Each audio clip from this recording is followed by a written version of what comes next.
안녕하세요. 마웨입니다. 오늘의 암호화폐 시장을 보시면 보시는 것처럼 여전히 좀 이렇게 얼룩덜룩하면서 그 약세의 흐름을 계속 또 이어가고 있습니다. 그런데 저는 그래도 이 어제장 같은 경우는 꽤 선방하지 않았나 생각하고 있어요. 왜 그러느냐?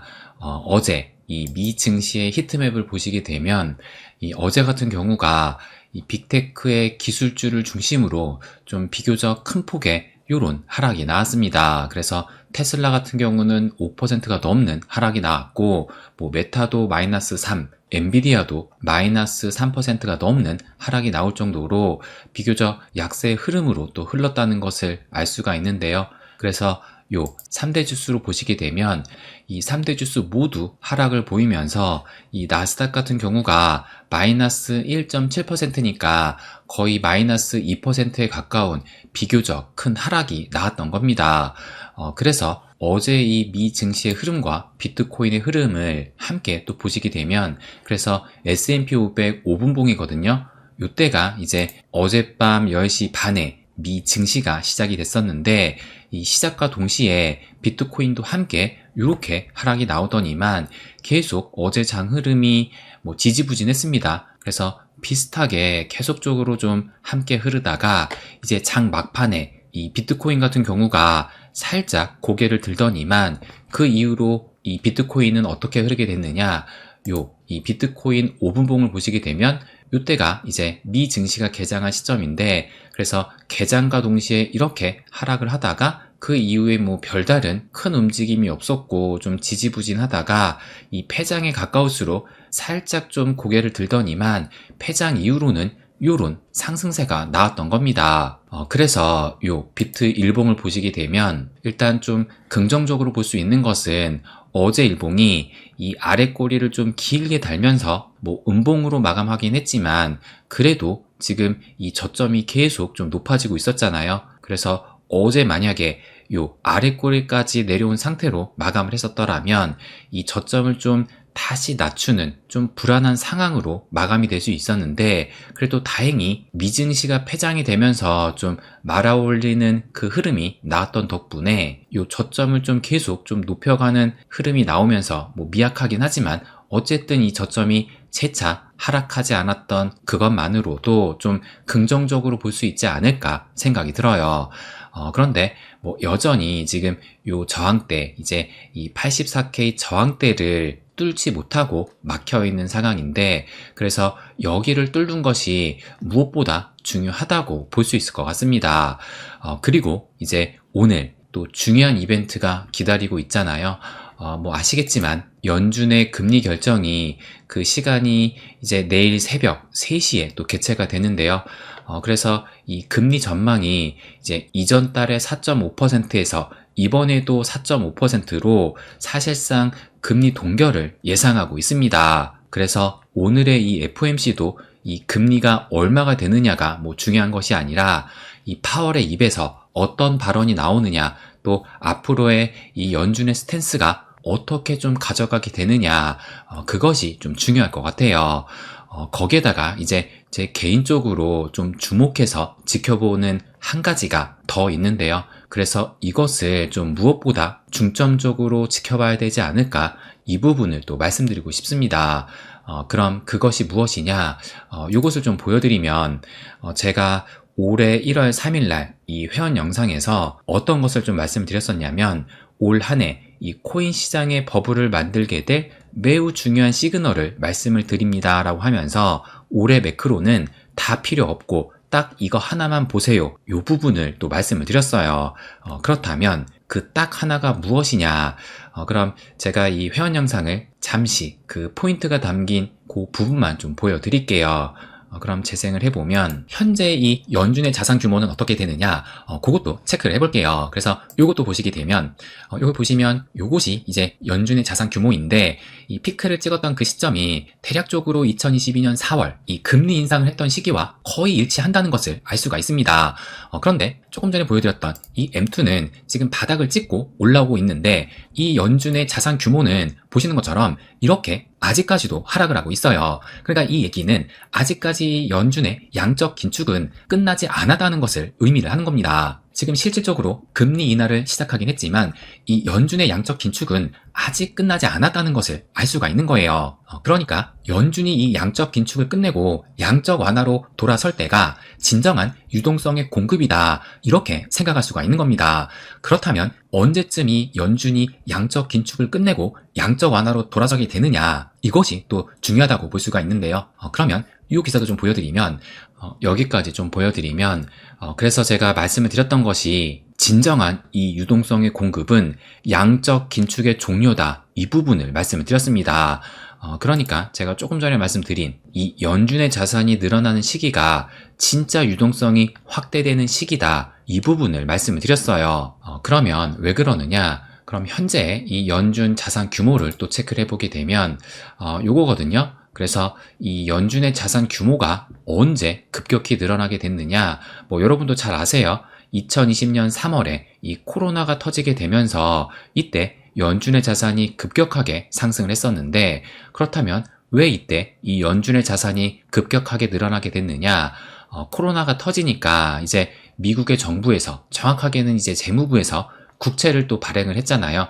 그런데 이 국채를 발행한 것을 연준이 그 국채를 매입을 해주는데, 어떻게 연준이 그 국채를 매입을 했느냐? 연준만이 할 수 있는 게 있잖아요. 이 달러를 찍어내는 거. 그러니까 달러를 새로 발행을 해서 그 돈을 가지고 국채를 매입을 했던 것이고, 그렇게 해서 시중에 이 달러가 공급이 되니까 유동성이 공급이 되면서 연준의 자산은 이렇게 증가하게 됐고, 그만큼 시장에 돈이 돌게 되면서 자산 시장의 버블이 이 당시에 발생을 했던 겁니다. 그런데 이 연준이 제가 지금 그 예로 국채를 말씀드렸지만, 이 국채뿐만 아니라 회사채, MBS, 그러니까 주택저당증권까지 가능한 한 최대로 이런 채권들을 매입을 했던 겁니다.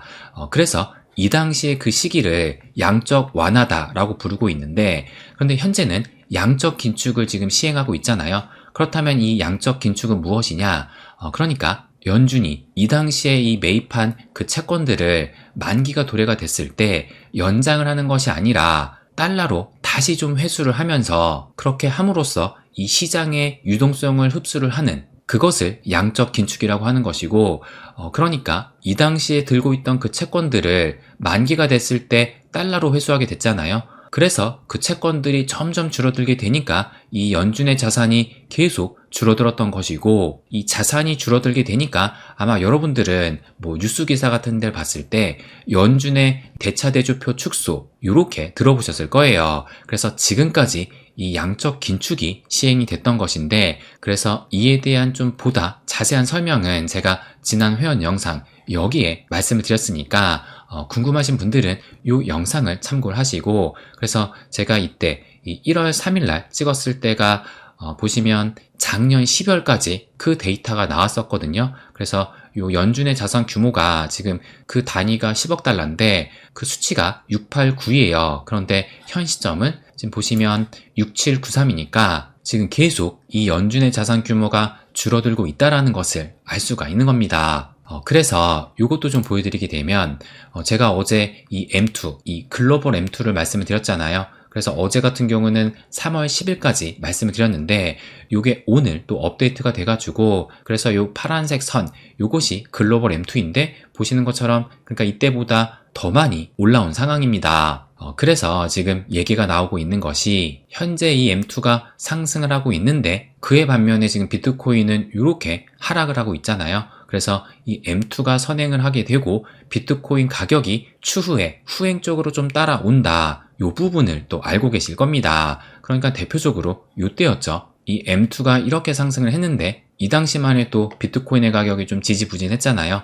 그러다가 시간이 지나면서 이렇게 비트코인 가격이 올라왔기 때문에 이번에도 마찬가지로 이 M2가 선행적으로 움직이고 추후에 이 비트코인이 이렇게 따라오게 될 것이다.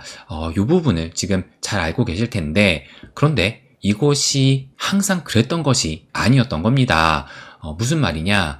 이것을 좀 보여드리면, 이것도 마찬가지로 이 글로벌 M2를 지금 보여주고 있는 것인데, 근데 이제 시계열을 길게 2018년부터 지금까지 보여주고 있는 거거든요. 그런데 지금 이 흐름을 보시게 되면 이 파란색이 지금 M2잖아요. 그래서 이렇게 상승을 했을 때 이 비트코인 가격도 정확히 일치하진 않더라도 어느 정도 비슷하게 이런 흐름을 보였다라는 것을 알 수가 있고, 마찬가지로 이렇게 이 M2가 줄어드니까 이 비트코인 가격도 빠지는 흐름이 나왔다가 또 M2가 증가를 하면서 비트코인 가격도 상승을 하는 이런 흐름이 좀 비슷하게 나왔다는 것을 알 수가 있는데, 그런데 최근에 그 흐름을 보시게 되면 이 M2가 증가를 하는데 비트코인 가격은 빠지고, 그리고 이 M2가 하락을 했는데 비트코인 가격이 오르는, 그래서 뭐 지금은 뭐 선행하고 있다라고 얘기를 하지만, 전체적인 그림으로 봤을 때는 이때와 이때와는 다르게 현재 그 흐름은 좀 엇박자, 그러니까 좀 디커플링이 돼서 흐르고 있다라고 볼 수도 있는 겁니다. 그렇다면 이것의 그 근본적인 이유가 무엇이냐? 저는 이것에 대한 근본적인 이유는 제가 조금 전에 말씀드린 이 양적 긴축, 이것이 아직까지도 종료되지 않았기 때문에 실질적인 유동성의 공급은 이 양적 긴축이 종료되지 않아서 나타나지 않고 있는 것이고, 그래서 진정한 이 유동성 확대는 양적 긴축의 종료에 달려 있다, 이 부분을 말씀드리고 싶은 겁니다. 그렇기 때문에 오늘 새벽에 이 FOMC에서 진짜 중요한 메시지는 양적 긴축에 대한 이야기가 나오느냐, 만약에 나온다면 언제 이것이 종료되는 것을 예상을 하느냐, 이 부분이 굉장히 좀 중요하지 않나 생각이 들어요. 그러면 이 기사도 좀 보여드리게 되면, 이것이 오늘 아침에 나온 기사거든요. 그래서 미 연준이 금리 동결을 전망을 한다라고 하면서 시장 충격을 줄 시나리오가 나올까라는 제목으로 이 기사가 있는데, 쭉 보시게 되면 이 기사의 마지막에 뭐라고 나왔냐면, 한편 연준의 양적 긴축 QT 프로그램도 논의될 전망이다. 시장에서는 연준이 연내 해당 프로그램을 종료할 것으로 예상하며 최근 FOMC 회의에서도 이에 대한 논의가 진행된 바 있다. 이렇게 기사가 나왔습니다. 그래서 이런 것을 봤을 때 오늘 FOMC를 통해서 이 양적 긴축 QT에 대한 얘기가 나올 가능성이 크다고 볼 수 있고, 이것에 대한 이 연준의 스탠스가 어떤 것인지에 따라서 이 비트코인 뿐만 아니라 미 증시가 변동성을 좀 키울 수도 있지 않을까, 저는 이렇게 또 예상을 하고 있습니다. 그러면 마지막으로 이 기사도 좀 보여드리게 되면, 이 기사가 이제 3월 18일 어제 나온 기사예요. 그래서 무슨 기사가 나왔었냐면, 이 폴리마켓에서 미국의 연준이 5월 이전에 양적 긴축을 종료할 확률이 100%다. 이런 기사가 나왔던 겁니다.